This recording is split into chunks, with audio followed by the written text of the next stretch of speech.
تعال بدنا نحكي لك كلمتين. عاد كلنا صرنا نعيط واخواتي صاروا يعيطوا.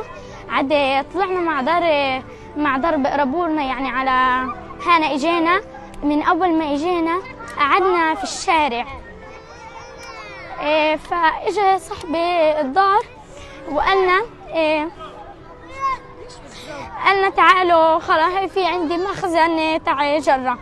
قعدنا فيه وانا نفسي بابا يطلع من عندهم. كل يوم برن على الصليب بيقولنا بدنا نتصل عليهم، بدنا بنشوف امانه، واحنا كل يوم نتصل عليه وبنستناه بنستناه من عند راس الشارع فهو بيجيش.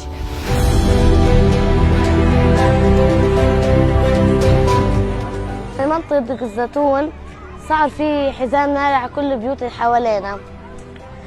فاحنا في الصبح طلعنا واللي قدامنا كله براميل، اللي قدام كل الدار نزلت ودارنا نزلت معاها وكل الشارع تبعنا اتدمر. والاطفال متمنين انه تخلص الحرب وهم عايشين بكابوس كبير.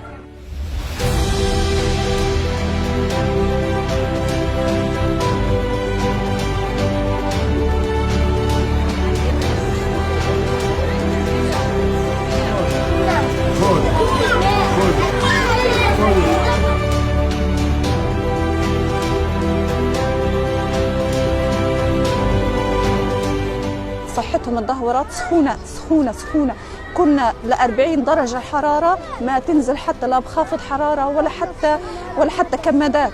الأطفال يتشنجوا من السخونة من الخوف، حتى إنهم حتى يشوفوا الحمامة وهي طايرة يفكروها صاروخ.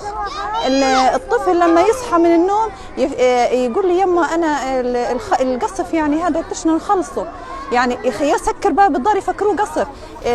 يعني إنه الأطفال عن جد كبروا عن عمر، عاشوا حياة أكبر من عمرهم بسنين خلتهم مش أطفال.